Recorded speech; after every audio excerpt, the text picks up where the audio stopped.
आधुनिक हिंदी आर्य भाषा का प्रारंभ कब से माना जाता है? इसका उत्तर है 1000 ईस्वी से। अगला क्वेश्चन है, चंद्रधर शर्मा गुलेरी ने अवहट को क्या नाम दिया है? इसका उत्तर है पुरानी हिंदी। अगला क्वेश्चन है, हिंदी भारत के कितने राज्यों की राजभाषा है? इसका उत्तर है 9 राज्यों की। यह 9 राज्य हैं उत्तर प्रदेश, बिहार, झारखंड, मध्य प्रदेश, उत्तराखंड, हिमाचल प्रदेश, राजस्थान, हरियाणा और दिल्ली। गौरतलब है कि कुछ समय पहले तक छत्तीसगढ़ की राजभाषा भी हिंदी ही थी, परंतु छत्तीसगढ़ सरकार ने छत्तीसगढ़ की राजभाषा हिंदी को बदलकर छत्तीसगढ़ी कर दिया है। ध्वनि संकेतों को स्थायी रूप देने के लिए किसकी खोज की गई है? उत्तर है लिपि की। अगला क्वेश्चन है, भारतीय संविधान में किस भाषा को राजभाषा के रूप में चिन्हित किया गया है? इसका उत्तर है हिंदी भाषा को। अगला क्वेश्चन है, देवनागरी लिपि किस प्रकार की लिपि है? उत्तर है वैज्ञानिक लिपि। संस्कृत के महान वैयाकरण पाणिनि ने अपनी महान कृति अष्टाध्यायी में व्याकरण को क्या कहा है? उत्तर है शब्दानुशासन। अगला क्वेश्चन है, हिंदी भाषा का मानक रूप बालक कहाँ से सीखता है? उत्तर है विद्यालय से। अगला क्वेश्चन है, हिंदी को राजभाषा का दर्जा कब प्रदान किया गया? उत्तर है 14 सितंबर 1949 को। यह भी याद रखें कि भारतीय संविधान में भारत की राष्ट्रभाषा का कोई उल्लेख नहीं है। इसका अर्थ यह हुआ कि भारत की कोई राष्ट्रभाषा नहीं है। जहाँ तक हिंदी की बात करें तो इसे भारतीय संविधान के अनुच्छेद 343 के अंतर्गत राजभाषा का दर्जा दिया गया है। इसका अर्थ यह हुआ कि इसे राजकीय कार्यों में प्रयोग किया जा सकता है। दक्षिण भारतीय राज्यों के भारी विरोध तथा वोटों की राजनीति के चलते आज तक हिंदी को राष्ट्रभाषा का दर्जा प्रदान नहीं किया जा सका है। दक्षिण भारत हिंदी प्रचार सभा का मुख्यालय कहाँ स्थित है? इसका उत्तर है चेन्नई में। अगला क्वेश्चन है, हिंदी में मूल रूप से कितने रस माने गए हैं? इसका उत्तर है 9 रस। अगला क्वेश्चन है, संविधान की 8वीं अनुसूची में कितनी भारतीय भाषाएं शामिल हैं? इसका उत्तर है 22 भाषाएं। संविधान की 8वीं अनुसूची में शामिल इन 22 भाषाओं के नाम हैं असमी, बंगाली, बोडो, डोंगरी, गुजराती, हिंदी, कन्नड़, कश्मीरी, कोंकणी, मैथिली, मलयालम, मणिपुरी, मराठी, नेपाली, उड़िया, पंजाबी, संस्कृत, संथाली, सिंधी, तमिल, तेलुगु और उर्दू। भाषा परिवार के आधार पर हिंदी किस परिवार की भाषा है? इसका उत्तर है भारोपीय अर्थात इंडो यूरोपियन परिवार की भाषा। अगला क्वेश्चन है, भारत में बोलने वालों के प्रतिशत के आधार पर कौन सा परिवार सबसे बड़ा भाषा परिवार है? इसका उत्तर है भारोपीय परिवार। अगला क्वेश्चन है, भारत में बोलने वालों के प्रतिशत के आधार पर कौन सा परिवार दूसरा सबसे बड़ा भाषा परिवार है? इसका उत्तर है द्रविड़ भाषा परिवार। प्राकृत की अंतिम अवस्था अपभ्रंश के अवहट से किस भाषा का आविर्भाव माना जाता है? इसका उत्तर है हिंदी भाषा का। अगला क्वेश्चन है, आकृति या रूप के आधार पर हिंदी किस प्रकार की भाषा है? इसका उत्तर है वियोगात्मक या विश्लिष्ट भाषा। अगला क्वेश्चन है, भारत में कितने भाषा परिवार मिलते हैं? इसका उत्तर है 4 भाषा परिवार जो हैं भारोपीय, द्रविड़, ऑस्ट्रिक व चीनी तिब्बती।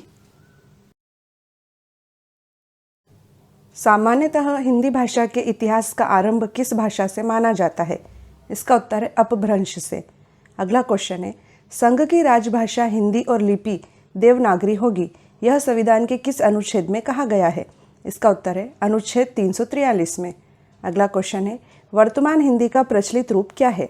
इसका उत्तर है खड़ी बोली। हिंदी भाषा की बोलियों के वर्गीकरण के आधार पर छत्तीसगढ़ी बोली क्या है? इसका उत्तर है पूर्वी हिंदी। अगला क्वेश्चन है, हिंदी भाषा के विकास का सही अनुक्रम क्या है? इसका उत्तर है पाली, प्राकृत, अपभ्रंश और हिंदी। अगला क्वेश्चन है, हिंदी खड़ी बोली किस अपभ्रंश से विकसित हुई है? इसका उत्तर है षोडशैनी से। हिंदी दिवस प्रतिवर्ष किस दिन मनाया जाता है? इसका उत्तर है 14 सितंबर को। अगला क्वेश्चन है, भाषा की सार्थक इकाई क्या है? इसका उत्तर है वाक्य। अगला क्वेश्चन है, भाषा की सबसे छोटी इकाई क्या है? इसका उत्तर है ध्वनि या वर्ण।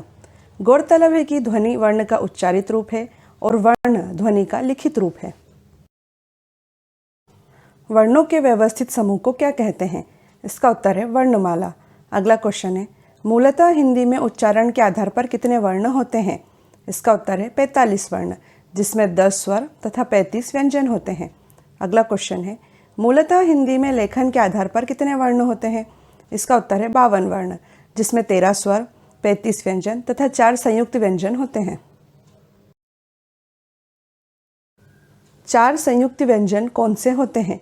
इसका उत्तर है क्ष, त्र, ज्ञ और श्र। अगला क्वेश्चन है, भाषा निर्माण की इकाइयों का सही अनुक्रम क्या है? उत्तर है ध्वनि, शब्द, पद, वाक्य। अगला क्वेश्चन है, किसी शब्द में आए हुए अक्षरों को मात्राओं सहित कहने या लिखने की रीति को क्या कहते हैं? इसका उत्तर है वर्तनी। किसी प्राणी, वस्तु, स्थान, भाव आदि का नाम उसकी क्या कही जाती है? इसका उत्तर है संज्ञा अर्थात नाउन। अगला क्वेश्चन है, व्युत्पत्ति के आधार पर संज्ञा कितने प्रकार की होती है? इसका उत्तर है 3 प्रकार की। पहली है रूढ़ संज्ञा, जैसे राम, यमुना। सेकंड है यौगिक संज्ञा, जैसे पनघट, पाठशाला। तथा तीसरी है योग रूढ़, जैसे जलज। अगला क्वेश्चन है, अर्थ की दृष्टि से संज्ञा कितने प्रकार की होती है? इसका उत्तर है 5 प्रकार की। अर्थ की दृष्टि से संज्ञा 5 प्रकार की होती है, जो इस प्रकार है: व्यक्तिवाचक संज्ञा, जातिवाचक संज्ञा, द्रव्यवाचक संज्ञा, समूहवाचक संज्ञा एवं भाववाचक संज्ञा। वह संज्ञा जो किसी व्यक्ति, स्थान या वस्तु का बोध कराती है, जैसे राम, गंगा, रायपुर, हिमालय आदि, किस प्रकार की संज्ञा कहलाती है? उत्तर है व्यक्तिवाचक संज्ञा। अगला क्वेश्चन है, जिस संज्ञा शब्द से उस सामग्री या पदार्थ का बोध होता है जिससे कोई वस्तु बनी है, जैसे सोना, चांदी, तांबा, लोहा, तेल, पानी, घी, धुआं, ऑक्सीजन आदि, इस प्रकार की संज्ञा क्या कहलाती है? इसका उत्तर है द्रव्यवाचक संज्ञा। अगला क्वेश्चन है, वह संज्ञा जो एक ही प्रकार की वस्तुओं का अर्थात पूरी जाति का बोध कराती है, जैसे नदी, पर्वत, लड़की, लड़का आदि, किस प्रकार की संज्ञा कहलाती है? इसका उत्तर है जातिवाचक संज्ञा। इसे हम एक उदाहरण से समझने का प्रयास करते हैं। जैसे नदी एक जातिवाचक संज्ञा है, क्योंकि यह हमें सभी नदियों का बोध कराती है, किंतु महानदी छत्तीसगढ़ राज्य की एक विशेष नदी का नाम है, इसलिए महानदी व्यक्तिवाचक संज्ञा है।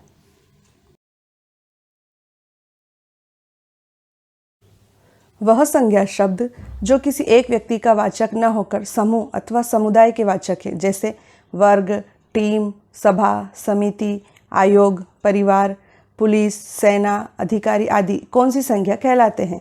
इसका उत्तर है समूहवाचक संज्ञा। अगला क्वेश्चन है, वह संज्ञा शब्द जो किसी भाव, गुण, दशा आदि का ज्ञान कराने वाले होते हैं, जैसे क्रोध, मिठास, यौवन आदि, कौन सी संज्ञा कहलाते हैं? इसका उत्तर है भाववाचक संज्ञा। अगला क्वेश्चन है, शब्द के जिस रूप से यह जाना जाता है कि वर्णित वस्तु या व्यक्ति पुरुष जाति का है या स्त्री जाति का है, उसे लिंग अर्थात जेंडर कहते हैं।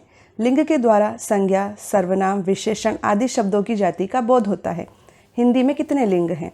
इसका उत्तर है 2 लिंग, जो है पुल्लिंग और स्त्रीलिंग।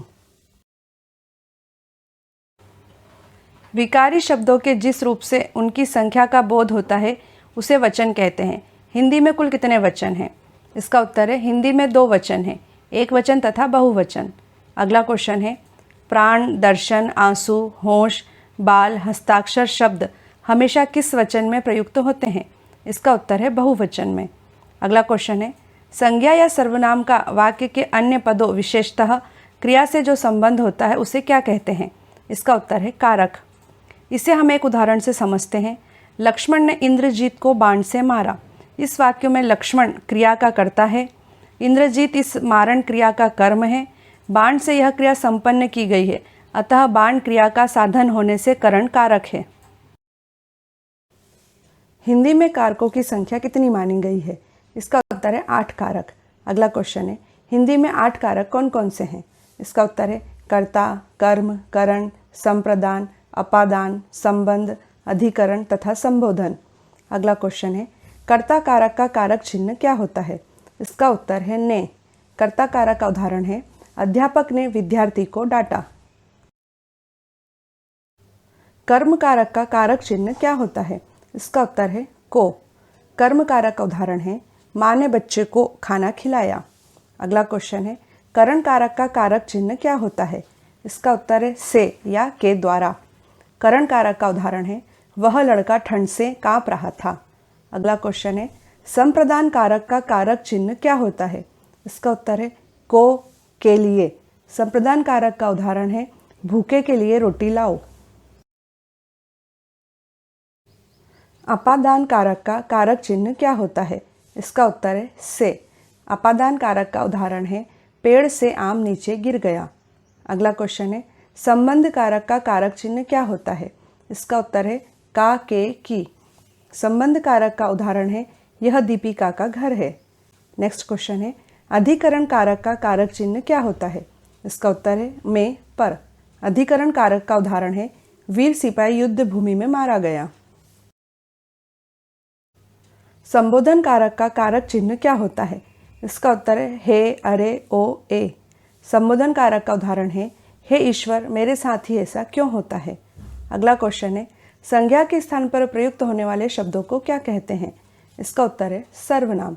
अगला क्वेश्चन है, मैं, तुम, हम, वे, आप आदि शब्द क्या हैं? इसका उत्तर है सर्वनाम। सर्वनाम के कितने भेद होते हैं? इसका उत्तर है 6 भेद। अगला क्वेश्चन है, सर्वनाम के 6 भेद कौन कौन से होते हैं? इसका उत्तर है पुरुषवाचक सर्वनाम, निश्चयवाचक सर्वनाम, अनिश्चयवाचक सर्वनाम, संबंधवाचक सर्वनाम, प्रश्नवाचक सर्वनाम और निजवाचक सर्वनाम। अगला क्वेश्चन है, मैं, तू, वह सर्वनाम के किस भेद में प्रयुक्त होते हैं? इसका उत्तर है पुरुषवाचक सर्वनाम में। यह, ये, वे सर्वनाम के किस भेद में प्रयुक्त होते हैं? इसका उत्तर है निश्चयवाचक सर्वनाम में। अगला क्वेश्चन है, कोई, कुछ सर्वनाम के किस भेद में प्रयुक्त होते हैं? इसका उत्तर है अनिश्चयवाचक सर्वनाम में। अगला क्वेश्चन है, जो, सो सर्वनाम के किस भेद में प्रयुक्त होते हैं? इसका उत्तर है संबंधवाचक सर्वनाम में। कौन, क्या सर्वनाम के किस भेद में प्रयुक्त होते हैं? इसका उत्तर है प्रश्नवाचक सर्वनाम में। अगला क्वेश्चन है, स्वयं, खुद, अपने आप सर्वनाम के किस भेद में प्रयुक्त होते हैं? इसका उत्तर है निजवाचक सर्वनाम में। अगला क्वेश्चन है, संज्ञा या सर्वनाम की विशेषता बताने वाले शब्दों को क्या कहते हैं? इसका उत्तर है विशेषण। जो शब्द विशेषता बताते हैं उन्हें तो विशेषण कहा जाता है, परंतु जिसकी विशेषता बताई जाती है उसे क्या कहा जाता है? इसका उत्तर है विशेष्य। उदाहरण के लिए, मोटा लड़का हंस पड़ा। यहाँ मोटा विशेषण है, जबकि लड़का विशेष्य है क्योंकि इस लड़के की विशेषता है कि वह मोटा है। अगला क्वेश्चन है, जिस शब्द से किसी कार्य का होना या करना समझा जाए, जैसे खाना, पीना, पढ़ना, सोना, रहना, जाना आदि, उसे क्या कहते हैं? उसका उत्तर है क्रिया। अगला क्वेश्चन है, क्रिया के मूल रूप अर्थात मूलांश को क्या कहते हैं? इसका उत्तर है धातु। गौरतलब है कि क्रिया के सभी रूपों में धातु उपस्थित रहती है। जैसे चलना क्रिया में चल धातु है, पढ़ना क्रिया में पढ़ धातु है। प्रायः धातु में ना प्रत्यय जोड़कर क्रिया का निर्माण होता है। धातु को पहचानने का एक सरल सूत्र यह है कि दिए गए शब्दांश में ना लगाकर देखें और यदि ना लगने पर क्रिया बने तो समझना चाहिए कि वह शब्दांश धातु है, या फिर क्रिया के साधारण रूपों में ना हटा देने से जो शेष बचे वह क्रिया की धातु है। पहले शब्द के अंतिम वर्ण एवं दूसरे शब्द के आदि वर्णों के मेल से जो विकार अथवा परिवर्तन होता है उसे क्या कहते हैं? इसका उत्तर है संधि। अगला क्वेश्चन है, संधि के नियमों द्वारा मिले वर्णों को फिर मूल अवस्था में ले आने को क्या कहते हैं? इसका उत्तर है संधि विच्छेद। अगला क्वेश्चन है, संधि के पहले वर्ण के आधार पर संधि के कितने भेद किए जाते हैं? इसका उत्तर है 3 भेद, जो है स्वर संधि, व्यंजन संधि और विसर्ग संधि। संधि का पहला वर्ण यदि स्वर वर्ण हो तो वह कौन सी संधि कहलाती है? इसका उत्तर है स्वर संधि। अगला क्वेश्चन है, संधि का पहला वर्ण यदि व्यंजन वर्ण हो तो वह कौन सी संधि कहलाती है? इसका उत्तर है व्यंजन संधि। अगला क्वेश्चन है, संधि का पहला वर्ण यदि विसर्ग हो तो वह कौन सी संधि कहलाती है? इसका उत्तर है विसर्ग संधि। स्वर के बाद स्वर अर्थात 2 स्वरों के मेल से जो विकार अथवा परिवर्तन होता है, जैसे सूर्य प्लस अस्त बराबर सूर्यास्त, किस प्रकार की संधि कहलाती है? इसका उत्तर है स्वर संधि। अगला क्वेश्चन है, स्वर संधि के 5 भेद कौन से होते हैं? इसका उत्तर है दीर्घ संधि, गुण संधि, वृद्धि संधि, यण संधि और अयाधि संधि।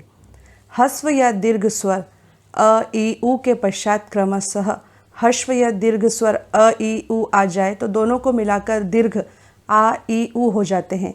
जैसे मत प्लस अनुसार बराबर मतानुसार। इस प्रकार की संधि कौन सी संधि कहलाती है? इसका उत्तर है दीर्घ संधि। यदि अ और आ के बाद ई या ई, उ या उ और री स्वर आए तो दोनों के मिलने से क्रमशः ए, ओ और अर हो जाते हैं।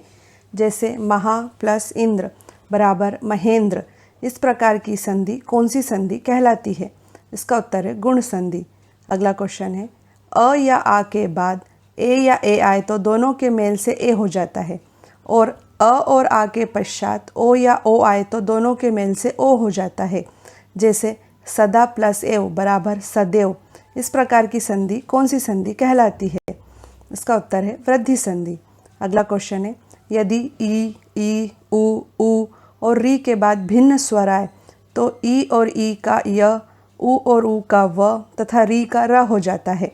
जैसे अति प्लस अधिक बराबर अत्यधिक। इस प्रकार की संधि कौन सी संधि कहलाती है? इसका उत्तर है यण संधि। यदि ए, ओ, औ स्वरों का मेल दूसरे स्वरों से हो तो ए का अय, ए का आय, ओ का अव और औ का आव के रूप में परिवर्तन हो जाता है। जैसे पो प्लस अन बराबर पवन। इस प्रकार की संधि कौन सी संधि कहलाती है? इसका उत्तर है अयादि संधि। अगला क्वेश्चन है, जो शब्दांश शब्दों के आदि अर्थात शुरुआत में जुड़कर उनके अर्थ में कुछ विशेषता लाते हैं, जैसे क धन पूत बराबर कपूत, वे क्या कहलाते हैं? इसका उत्तर है उपसर्ग, जिसे इंग्लिश में प्रीफिक्स कहते हैं। अगला क्वेश्चन है, संस्कृत के उपसर्गों की संख्या कितनी है? इसका उत्तर है 22। हिंदी के उपसर्गों की संख्या कितनी है? इसका उत्तर है 13। अगला क्वेश्चन है, उर्दू, अरबी तथा फारसी के उपसर्गों की संख्या कितनी है? इसका उत्तर है 19।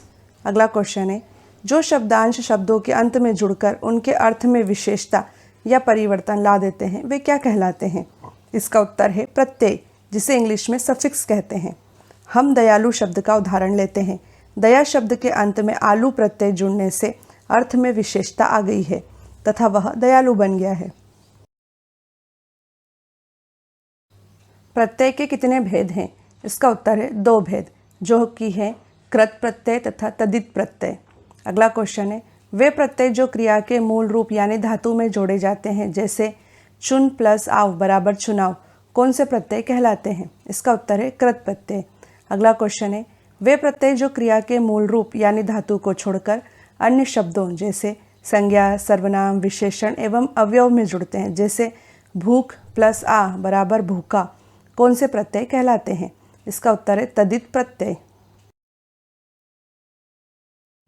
2 अथवा 2 से अधिक शब्दों से मिलकर बने हुए नए सार्थक शब्द को क्या कहते हैं? इसका उत्तर है समास। अगला क्वेश्चन है, समस्त पद के सभी पदों को अलग अलग किए जाने की प्रक्रिया क्या कहलाती है? इसका उत्तर है समास विग्रह या व्यास। अगला क्वेश्चन है, समास रचना में प्रायः 2 पद होते हैं, जहाँ पहले को पूर्व पद तो दूसरे को क्या कहते हैं? इसका उत्तर है उत्तर पद।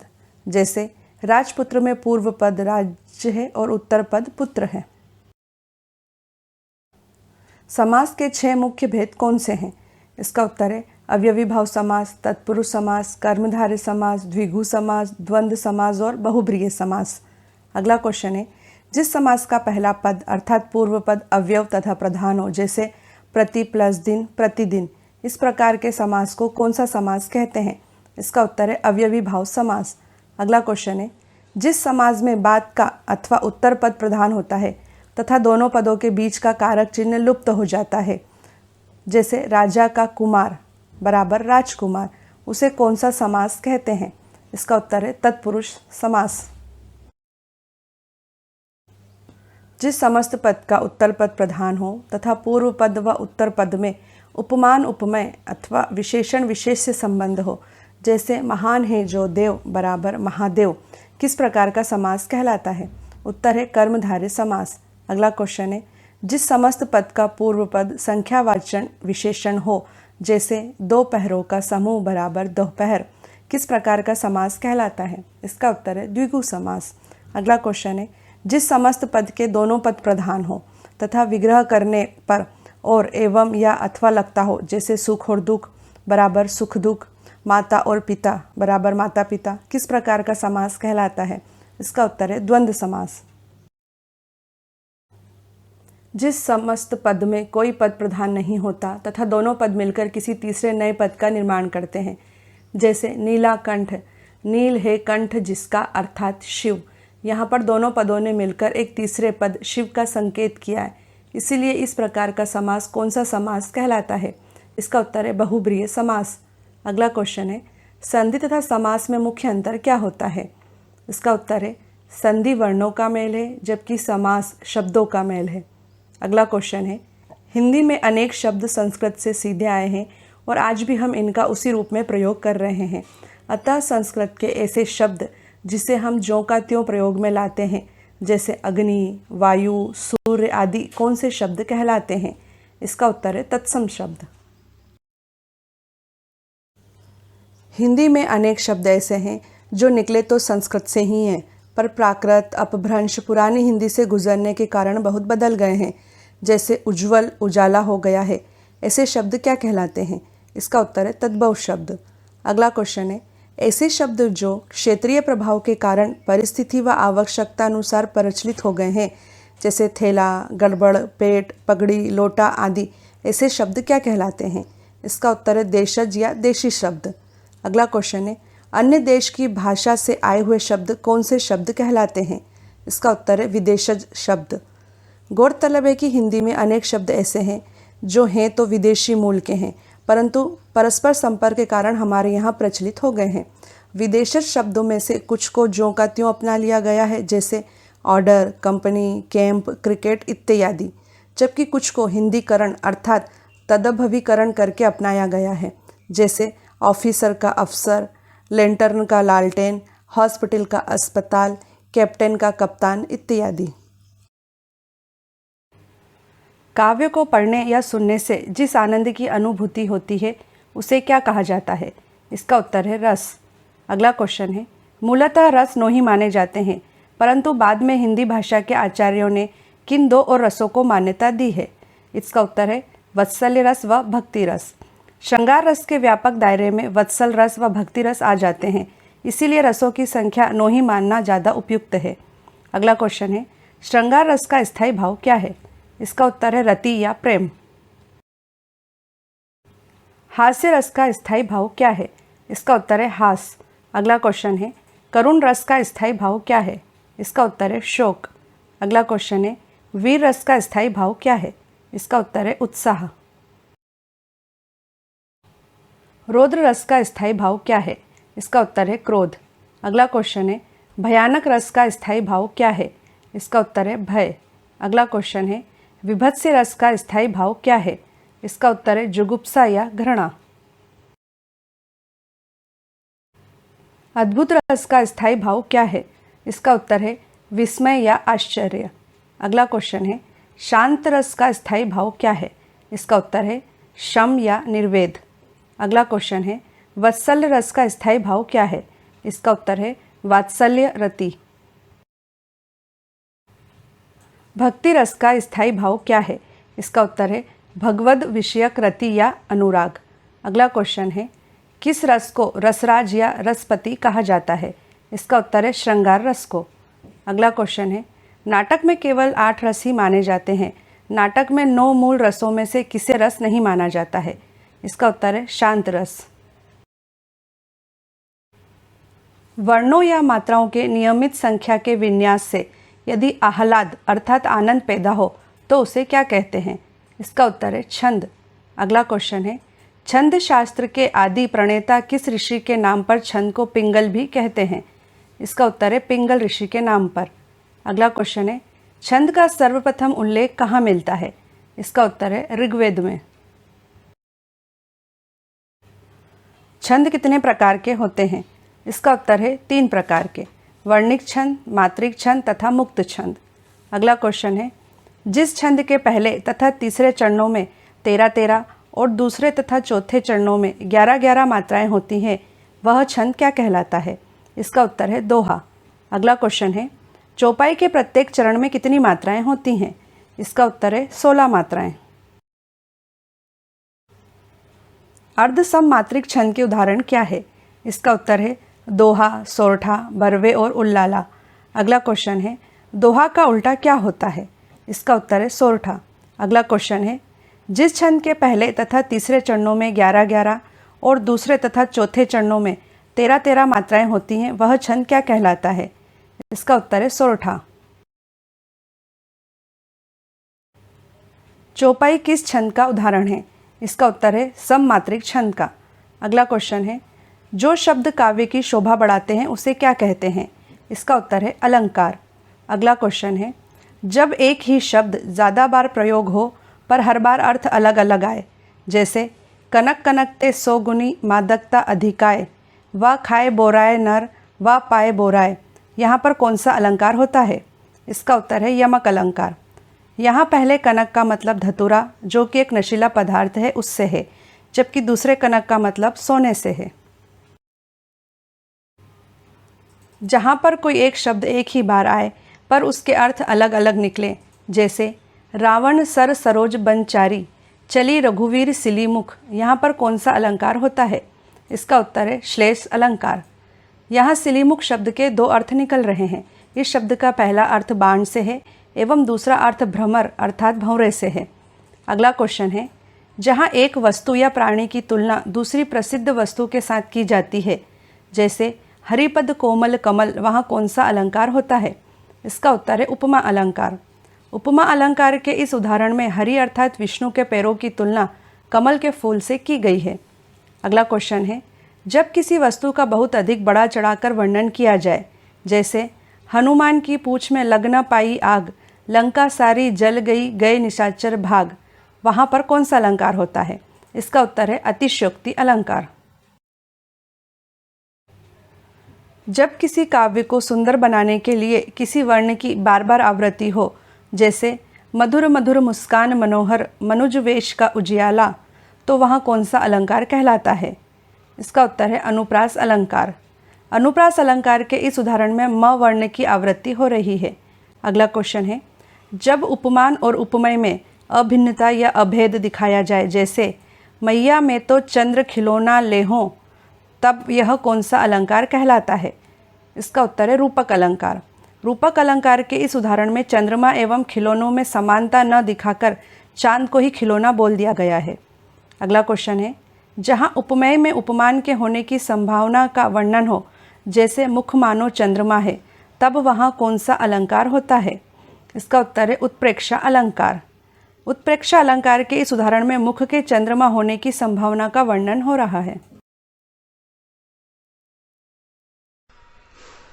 छत्तीसगढ़ महिला पर्यवेक्षक परीक्षा में हिंदी भाषा के 30 अंकों के प्रश्न आएंगे, इसलिए संभावना है कि व्यापम कुछ प्रश्न एडवांस लेवल के भी पूछ सकता है। इसलिए आगे कुछ अति महत्वपूर्ण प्रश्न विशिष्ट हिंदी के भी दिए जा रहे हैं, ताकि यदि हिंदी के प्रश्न एडवांस लेवल के भी आ जाएं तो आप उन्हें आसानी से हल कर पाएं। शब्दार्थो सहितम काव्यम, यह उक्ति किसकी है? इसका उत्तर है भामह की। अगला क्वेश्चन है 2.5 अक्षर प्रेम के पढ़े सो पंडित होए, प्रस्तुत पंक्ति की रचयिता कौन है? इसका उत्तर है कबीरदास। अगला क्वेश्चन है वही मनुष्य है जो मनुष्य के लिए मरे, प्रस्तुत पंक्ति के रचयिता कौन है? इसका उत्तर है मैथिली शरण गुप्त। पंचतंत्र के रचनाकार कौन है? इसका उत्तर है विष्णु शर्मा। अगला क्वेश्चन है कालिदास का सबसे प्रसिद्ध नाटक कौन सा है? इसका उत्तर है अभिज्ञान शाकुंतलम। अगला क्वेश्चन है अष्टाध्यायी किन की रचना है? इसका उत्तर है पाणिनि की। भूषण की कविता का प्रधान स्वर क्या है? इसका उत्तर है प्रशस्ति परक। अगला क्वेश्चन है हिंदी के प्रथम गद्यकार कौन है? इसका उत्तर है लल्लू लाल। अगला क्वेश्चन है हिंदी के सर्वप्रथम प्रकाशित पत्र का नाम क्या है? इसका उत्तर है उद्दंत मार्तंड। कबीरदास की भाषा क्या थी? इसका उत्तर है सग्गुक्कड़ी भाषा। अगला क्वेश्चन है शिवा वावनी के रचनाकार कौन है? इसका उत्तर है भूषण। अगला क्वेश्चन है प्रबंध काव्य ग्रंथ यशोधरा में प्रयुक्त पंक्ति सखी वे मुझसे कहकर जाते के रचयिता कौन है? इसका उत्तर है मैथिली शरण गुप्त। साच बराबर तप नहीं, झूठ बराबर पाप, इस पंक्ति के रचयिता कौन है? इसका उत्तर है कबीरदास। अगला क्वेश्चन है तुलसीदास कृत रामचरितमानस की भाषा क्या है? इसका उत्तर है अवधी। अगला क्वेश्चन है, भूषण किस रस के कवि थे? इसका उत्तर है वीर रस। हिंदी भाषा के विकास के किस काल को स्वर्ण काल कहा जाता है? इसका उत्तर है भक्ति काल। अगला क्वेश्चन है, सूरदास के गुरु कौन थे? इसका उत्तर है बल्लभाचार्य। अगला क्वेश्चन है, कामायनी किस प्रकार का ग्रंथ है? इसका उत्तर है महाकाव्य। पल्लव के रचयिता कौन है? इसका उत्तर है सुमिंद्रानंदन पंत। अगला क्वेश्चन है, चिंतामणि के रचयिता कौन है? इसका उत्तर है पंडित रामचंद्र शुक्ल। अगला क्वेश्चन है, कबीरदास किस काव्य के प्रमुख कवि हैं? इसका उत्तर है निर्गुण भक्ति काव्य। श्रद्धा किस कृति की नायिका है? इसका उत्तर है जयशंकर प्रसाद के महाकाव्य कामायनी की।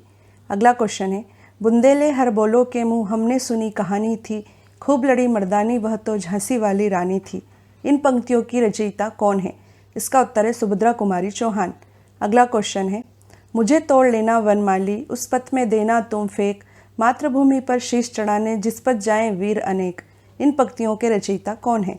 इसका उत्तर है माखनलाल चतुर्वेदी। पद्मावत किसकी रचना है? इसका उत्तर है मालिक मोहम्मद जायसी। अगला क्वेश्चन है, बेताल पचीसी के रचनाकार कौन है? इसका उत्तर है सदल मिश्र। अगला क्वेश्चन है, सुहाग के नूपुर के रचयिता कौन है? इसका उत्तर है अमृतलाल नागर। छायावाद के प्रवर्तक कौन है? इसका उत्तर है जयशंकर प्रसाद। अगला क्वेश्चन है, रामधारी सिंह दिनकर को भारतीय ज्ञानपीठ पुरस्कार उनकी किस कृति के लिए प्राप्त हुआ था? इसका उत्तर है उर्वशी। अगला क्वेश्चन है, हिंदी साहित्य के इतिहास के सर्वप्रथम लेखक का नाम क्या है? इसका उत्तर है गारसा द तासी। रानी केतकी की कहानी के रचयिता कौन है? इसका उत्तर है इंशा अल्लाह खां। अगला क्वेश्चन है, रसिक प्रिया के रचयिता कौन है? इसका उत्तर है केशव दास। अगला क्वेश्चन है, कुटुच के रचयिता कौन है? इसका उत्तर है हजारी प्रसाद द्विवेदी। भारत भारती नामक काव्य के रचनाकार कौन है? इसका उत्तर है मैथिली शरण गुप्त। अगला क्वेश्चन है, मैथिली शरण गुप्त को राष्ट्रकवि की उपाधि किस रचना के लिए मिली थी? इसका उत्तर है भारत भारती। अगला क्वेश्चन है, प्रसिद्ध कहानी हार की जीत के कहानीकार कौन है? इसका उत्तर है सुदर्शन। आंसू काव्य के रचनाकार कौन है? इसका उत्तर है जयशंकर प्रसाद। अगला क्वेश्चन है, चंदन विष व्यापत नहीं लिपटे रहत भुजंग, इस पंक्ति के रचयिता कौन है? इसका उत्तर है रहीम। अगला क्वेश्चन है, परहित सरिस धर्म नहीं भाई, पर पीड़ा सम नहीं अथमाई, इस पंक्ति के रचयिता कौन है? इसका उत्तर है तुलसीदास। हिंदी साहित्य के आरंभिक काल को आचार्य रामचंद्र शुक्ल ने क्या कहा है? इसका उत्तर है वीरगाथा काल। अगला क्वेश्चन है, चंदबरदाई, जगनिक तथा मधुकर किस काल के कवि हैं? इसका उत्तर है वीरगाथा काल। अगला क्वेश्चन है, पृथ्वी रास रासों के रचनाकार कौन है? इसका उत्तर है चंदबरदाई। हिंदी का आदि कवि किसे माना जाता है? इसका उत्तर है स्वयंभू। अगला क्वेश्चन है, हरिशंकर परसाई किस प्रकार के लेखक हैं? इसका उत्तर है व्यंग लेखक। अगला क्वेश्चन है, रामचरितमानस में कितने कांड हैं? इसका उत्तर है 7 कांड। गौरतलब है कि रामचरितमानस को तुलसीदास ने 7 कांडों में विभक्त किया है। इन 7 कांडों के नाम है बालकांड, अयोध्या कांड, अरण्य कांड, किष्किंधा कांड, सुंदर कांड, लंका कांड और उत्तरकांड। छंदों की संख्या के अनुसार बालकांड और किष्किंधा कांड क्रमशः सबसे बड़े और सबसे छोटे कांड हैं। परख उपन्यास के लेखक कौन है? इसका उत्तर है जैनेन्द्र। अगला क्वेश्चन है, हिंदी गद्य का जन्मदाता किसे माना जाता है? इसका उत्तर है भारतेंदु हरिश्चंद्र। अगला क्वेश्चन है, कालिदास की अभिज्ञान शाकुंतलम का हिंदी भाषा में अनुवाद किसने किया था? इसका उत्तर है राजा लक्ष्मण सिंह ने। किसे हिंदी का तोता कहा जाता है? इसका उत्तर है अमीर खुसरो को। अगला क्वेश्चन है, रामधारी सिंह दिनकर किस रस के कवि माने जाते हैं? इसका उत्तर है वीर रस। अगला क्वेश्चन है, सूर्यकांत त्रिपाठी निराला को कैसा कवि माना जाता है? इसका उत्तर है क्रांतिकारी कवि। विद्यापति की पदावली की भाषा क्या है? इसका उत्तर है मैथिली। अगला क्वेश्चन है, पांडे बेचैन शर्मा को किस उपनाम से भी संबोधित किया जाता है? इसका उत्तर है उग्र। अगला क्वेश्चन है, हिंदी रीति काल के प्रसिद्ध कवि बिहारी किस राजा के दरबारी कवि थे? इसका उत्तर है जयसिंह। ध्रुव स्वामिनी नाटक के रचयिता कौन है? इसका उत्तर है जयशंकर प्रसाद। अगला क्वेश्चन है, आत्मनिर्भरता नामक निबंध के रचनाकार कौन है? इसका उत्तर है बालकृष्ण भट्ट। अगला क्वेश्चन है, गंगा छवि वर्णन कविता के रचनाकार कौन है? इसका उत्तर है भारतेंदु हरिश्चंद्र।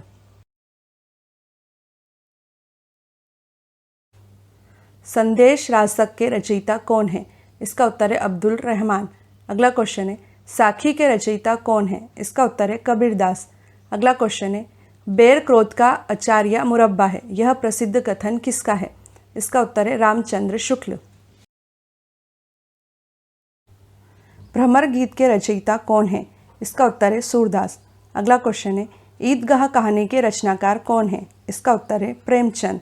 अगला क्वेश्चन है, वीरों का कैसा हो वसंत कविता की रचयिता कौन है? इसका उत्तर है सुभद्रा कुमारी चौहान। नाभादास, नंददास, रसखान तथा अमीर खुसरो में से कौन भक्ति काल का कवि नहीं है? इसका उत्तर है अमीर खुसरो। अगला क्वेश्चन है, बिहारी ने क्या लिखे हैं? इसका उत्तर है दोहे। अगला क्वेश्चन है, चांद का मुंह टेढ़ा है काव्य के रचयिता कौन है? इसका उत्तर है गजानन माधव मुक्तिबोध। तुलसीदास ने अपनी रचनाओं में किसका वर्णन किया है? इसका उत्तर है भगवान राम का। अगला क्वेश्चन है, ज्ञानपीठ पुरस्कार पाने वाले हिंदी के प्रथम साहित्यकार कौन है?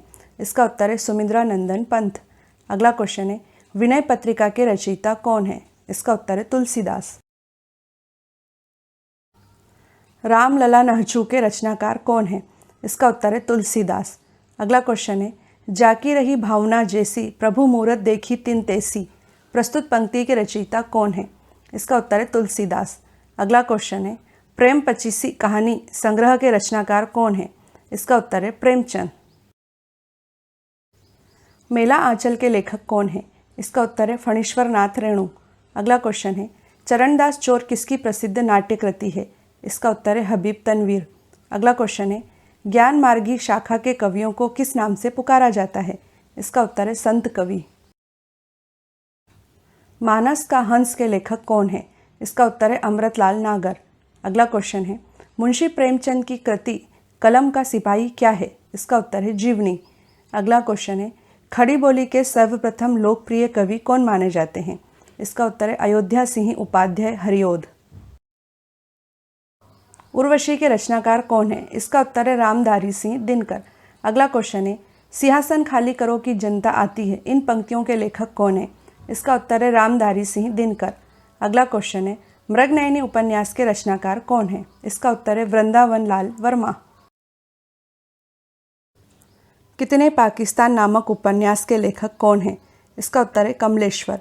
अगला क्वेश्चन है, प्रकृति के सुकुमार कवि किसे कहा जाता है? इसका उत्तर है सुमिंद्रानंदन पंत को। अगला क्वेश्चन है, एक भारतीय आत्मा किसे कहा जाता है? इसका उत्तर है माखनलाल चतुर्वेदी। ज्ञानपीठ पुरस्कार किस क्षेत्र में श्रेष्ठ कार्य के लिए दिया जाता है? इसका उत्तर है साहित्य के क्षेत्र में। अगला क्वेश्चन है, रंगभूमि उपन्यास के रचनाकार कौन है? इसका उत्तर है मुंशी प्रेमचंद। अगला क्वेश्चन है, अंधा युग उपन्यास के लेखक कौन है? इसका उत्तर है धर्मवीर भारती। राष्ट्रकवि की उपाधि किस हिंदी कवि को दी गई है? इसका उत्तर है मैथिली शरण गुप्त को। अगला क्वेश्चन है, प्रसिद्ध तिलस्मी उपन्यास चंद्रकांता के रचनाकार कौन है? इसका उत्तर है देवकी नंदन खत्री। अगला क्वेश्चन है, हिंदी की प्रसिद्ध कहानी पंच परमेश्वर के रचयिता कौन है? इसका उत्तर है मुंशी प्रेमचंद। गीतांजलि के रचनाकार कौन है? इसका उत्तर है रविंद्रनाथ टैगोर। अगला क्वेश्चन है, देशभक्ति गीत ए मेरे वतन के लोगों जरा आंख में भर लो पानी के रचनाकार कौन है? इसका उत्तर है कवि प्रदीप। अगला क्वेश्चन है, हिंदी का सर्वप्रथम अखबार का क्या नाम है? इसका उत्तर है उत्तंड मार्तंड। कली कथा बायपास की लेखिका कौन है? इसका उत्तर है अलका सरावगी। अगला क्वेश्चन है, राग दरबारी उपन्यास के रचयिता कौन है? इसका उत्तर है श्रीलाल शुक्ल। अगला क्वेश्चन है, प्रसिद्ध कहानी पूस की रात के रचनाकार कौन है? इसका उत्तर है मुंशी प्रेमचंद। हिंदी कविता को छंदों की परिधि से किसने मुक्त कराया था? इसका उत्तर है सूर्यकांत त्रिपाठी निराला। अगला क्वेश्चन है, तितली किसकी रचना है? इसका उत्तर है जयशंकर प्रसाद। अगला क्वेश्चन है, अतीत के चलचित्र की लेखिका कौन है? इसका उत्तर है महादेवी वर्मा।